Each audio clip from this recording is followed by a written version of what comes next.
அவர் 100 தடவை வாழ்க எடப்பாடி பழனிசாமி வருங்கால முதலமைச்சர்னு சொன்னாலும் அவர் வர முடியாது, விடுங்க, அது வேறு விஷயம். அது அண்ணாமலை சொன்னாலும் நிச்சயமாக பழனிசாமி சம்மதிக்க மாட்டார். அண்ணாமலை என்ட்ரியை அவர் விரும்ப மாட்டார். அதுதான் அரசியல் நடந்து ஒரு பெரிய கட்சி தேவையில்லாமல் அவரை பதவியிலிருந்து எடுத்து அது யானை தலையில் மண்ணவாரி போட்ட மாதிரி போட்டுக்கிச்சு. இப்போ இவரும் அதே மாதிரி பேசி இவரும் வீணாக போகிறார். Thank you very much. தேங்க்யூ. வந்து பழனிசாமி ரொம்ப டென்ஷனாக இருக்கார். ஒரு பக்கம் செலவு பண்ணி கூட்டத்தை கூட்டுறாரு. இப்படிலாம் நடந்துட்டுருக்கு. இப்போ எங்கள் செம்மல் அண்ணெல்லாம் கூட இருக்காங்க. அவரெல்லாம் எனக்கு சொந்த அண்ணன் மாதிரி. பல பேர் கூட இருக்காங்க. தயவு செஞ்சு என்ன சொல்கிறேன், நீங்கள் இனிமேல் பழனிசாமியோட போகும்போதோ பார்க்கும்போதோ ஒரு ஹெல்மெட்டை போட்டு போனால் நல்லது. ஏன்னா இனிமேல் தலையில் அடிக்க ஆரம்பிச்சிடுவார்.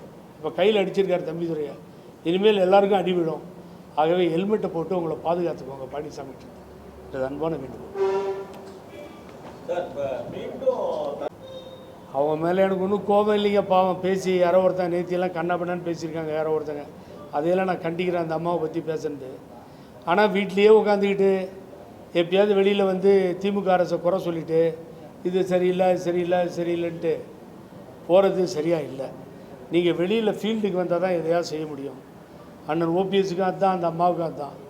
வெளியிலே வராமல் எப்படி சார் அரசியல் பண்ணுவீங்க நீங்கள்? என்டிஏலேருந்து வந்துட்டார், சந்தோஷம். அண்ணன் எதாவது பண்ணணும் இல்லை அவர் வெளியில் வந்து. ஆகவே அதை பண்ணணும் சார். எத்தனை பேர் இப்போ நேத்தி கொஸ்டன்லாம் என்னென்னா, இந்த ஆட்சி மக்கள் விருப்பம், இந்த ஆட்சி தொடரும் தொடரலைன்றது.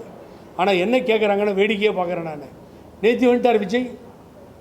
அங்கே சலூனில் இருந்தார், அங்கே என்னது வேனில் இருந்தார், அதில் உட்காந்துருந்தார், இதில் உட்காந்துருந்தார். எப்படி வந்துடுவார் இவர்? இவருக்கு என்ன அரசியல் தெரியும்? நீங்கள்லாம் தெரிஞ்சுக்கோங்க. முதல்ல ஒரு விஷயத்த, 7 மாதத்தில் என்டி ராமாராவ் ஆந்திராவில் ஆட்சி அமைச்ச காட்சியை பார்த்தோம். 72 கட்சி ஆரம்பித்த தலைவருக்கு பெரிய சேலஞ்சாக வந்தது திண்டுக்கல் தேர்தல். உடனே திண்டுக்கல் தேர்தலில் ஒரு மாபெரும் வெற்றி. திமுக வேட்பாளர் சித்தன், காங்கிரஸ் வேட்பாளர் பெருந்தலைவர் காமராஜர் இருந்தார். பெரிய சரித்திரத்தை படைத்தார் புரட்சித் தலைவர் எம்ஜிஆர். திண்டுக்கல் மக்கள் அந்த வெற்றி வாகையை சூடினார்கள். அரசியல் என்ன வேணாலும் நடக்குங்க. நான் வந்து திமுகவுக்கு எதிர்ப்போ இல்லை விஜய்க்கு ஆதரவோ அப்படிலாம் பேசலை. நான் பேசுகிறது நியாயமாக பேசுகிறேன். ஆகவே இந்த எழுச்சிமிகு கூட்டத்தை பார்த்த பின்னால் நீங்கள் சாதாரணமாக அதை இடைப்பட முடியாது. அது உங்களுக்கு அபாயமணி.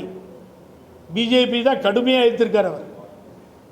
அது வந்து அபாயமணி டு பிஜேபி அலையன்ஸ், அவ்வளோதான். கூட்டணி ஒத்துக்கோங்களா சார்? அவர் சொல்கிறார் பழனிசாமி. ஏங்க பழனிசாமி நீட்டாக சொல்கிறாருல்ல, கூட்டணியில் இடம் இல்லை. நாங்கள் என்ன ஏமாத்தவங்களா? கூட்டணியில் இடம் கொடுத்துருவோமா நாங்கள்? நேற்று அமித்ஷா ஆப்படிச்சுட்டு போயிட்டார். கூட்டணி தான், கூட்டணி ஆட்சி தான்னாரு. ஆகவே இந்த ஆட்சியையும் இந்த கூட்டணியையும் மக்கள் ஏற்றுக்கொள்ள மாட்டார்கள். ஆகவே திமுக தாவேக்கா தான் போட்டி இருக்கும். 4வது இடத்துக்கு பழனிசாமி போயிடுவார். இதுதான் விஷயம். அண்ணாமலை தன்மான உணர்வோடு நான் வந்து உங்களுக்கு அட்வைஸ் பண்ணி நீங்கள் வரணும்னு இல்லை சார். அண்ணாமலை அண்ணன் பேரை கெடுத்துக்காதீங்க. தமிழ்நாட்டில் வேண்டாம். தயவு செஞ்சு எது பேசுகிறீங்களோ அதிலே நில்லுங்க. அமித்ஷாஜியோ உள்துறை அமைச்சரோ பிரதம மந்திரியோ உங்களுக்கு மரியாதைக்குரியவர்களாக இருக்கட்டும், அவர்களை மதிங்க. ஆனால் நீங்கள் சொன்ன சொற்களை எல்லாம் காலில் போட்டு மிதிக்காதீங்க. நான் அன்போடு கேட்டுக்கிறேன். உங்கள் மேலே இருக்க அன்பால் நான் சொல்கிறேன். நான் அதை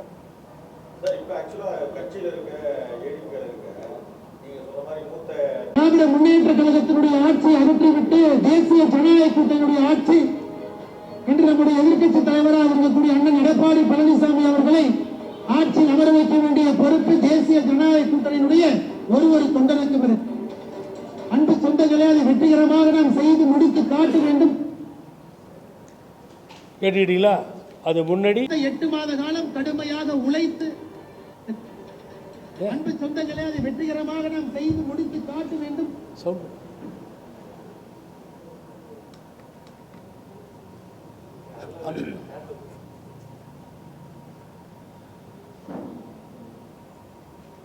அடுத்த 8 மாத காலம் கடுமையாக உழைப்புக்கு வந்தீங்க. நீங்களே கேட்டீங்க. என்னன்னு கேட்டீங்கன்னா, என்னுடைய கேஸ்லாம் உச்சநீதிமன்றம், உயர்நீதிமன்றம் இப்படிலாம் இருக்குது. அது இருக்கட்டும், கண்டெம்ப்டெல்லாம் பெண்டிங்.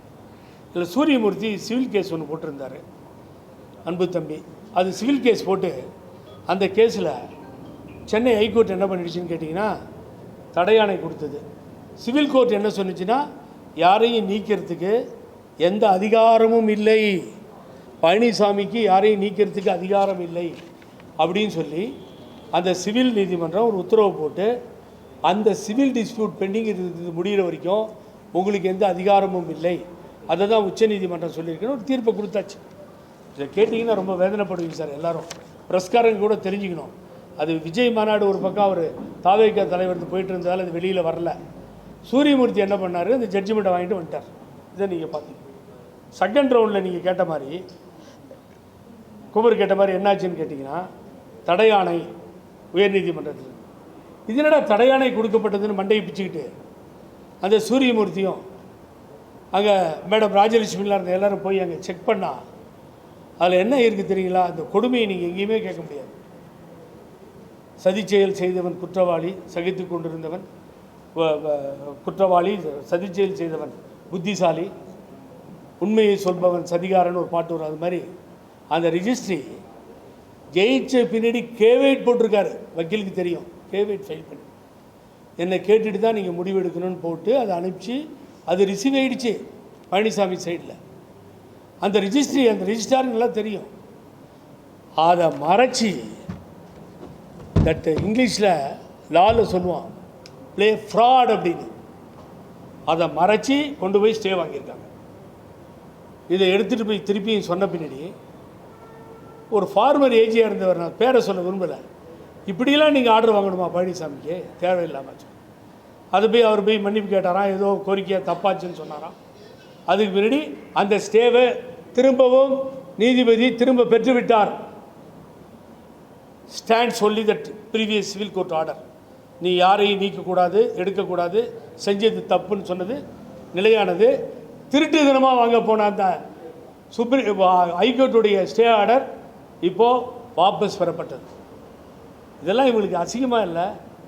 இன்னொருத்தர் போய் கேஸ் போட்டு 10 லட்ச ரூபா கட்டுறாரு டெல்லி வரைக்கும், திட்டங்கள்லாம் நிறுத்துங்கன்னு போனார். வா வா வா வா வா உங்கள் அம்மா திட்டங்கள்லாம் பண்ணலையான்னா நீங்கள் நம்ப மாட்டீங்க சார். அம்மான்றது பொதுவானது அப்படின்ட்டாங்க. எங்கள் அம்மான்னு சொல்லலை, புரட்சி தலைவின்னு சொல்லலை, பொதுவானதுன்னு சொல்லி பார்த்தாங்க உச்சநீதிமன்றம். நீ நேரத்தை வீணடிக்கிற, எல்லோரும் எல்லா திட்டங்களும் கொடுத்துருக்காங்க. உங்கள் அம்மா வந்து லேப்டாப் கொடுத்துருக்காங்க, சைக்கிள் கொடுத்துருக்காங்க, தாலிக்கு தங்கம் திட்டம் கொடுத்துருக்காங்க, எவ்வளவோ பண்ணியிருக்காங்க. அம்மா 20 kg அரிசி கொடுத்து ஏழைகளை காப்பாற்றிருக்காங்க. அப்படிப்பட்ட திட்டம் சத்துணவு தந்த சரித்திரநாயகன் எம்ஜிஆர், இதெல்லாம் நடந்தது. ஆகவே இதில் வந்து திட்டத்தெல்லாம் நிறுத்த முடியாது, நீ வேஸ்ட் பண்ணுறதுக்காகன்னு சொல்லி சிவி சண்முகத்துக்கு 10 லட்ச ரூபாய் அபராதம் கட்டிட்டு வந்தது. அப்புறமாவது புத்தி வராது. அதுக்கு பின்னாடி இந்த ஃப்ராடு வேலை ஹைகோர்ட்டில். சார் சென்னை ஹைகோர்ட்டில் ஏமாத்துறதே தொழில் சார். அந்த ரிஜிஸ்ட்ரி ஒரு கேஸ் ஃபைல் பண்ணுறதுனா சாகரம் அங்கே இருக்க ஜூனியர்ஸ் அலைன்னு ஒன்று ஃபைல் பண்ணுறது. எப்படி கோட்டை விட்டாங்கன்னு தெரியல, அவங்களுக்கு தான் தெரியும். ஒரு ஜட்ஜி 3 தடவை ஃபேவராக ஜட்ஜ்மெண்ட்டை கொடுத்தார் பழனிசாமிக்கு, அவருக்கு தான் தெரியும். வாரி வாரி வழங்கினார் ஜட்ஜ்மெண்ட்டை. ஆகவே இப்போ பார்த்தீங்கன்னா கேவேட்டிருந்து ஒரு ஜட்ஜ்மெண்ட் வருது. நீதித்துறை சார், நீதித்துறை உங்களை நம்பி தான் நியாயம் கிடைக்கும். நாங்கள் ரோட்டில் அலையிறோம், வேறு வழி இல்லாமல்.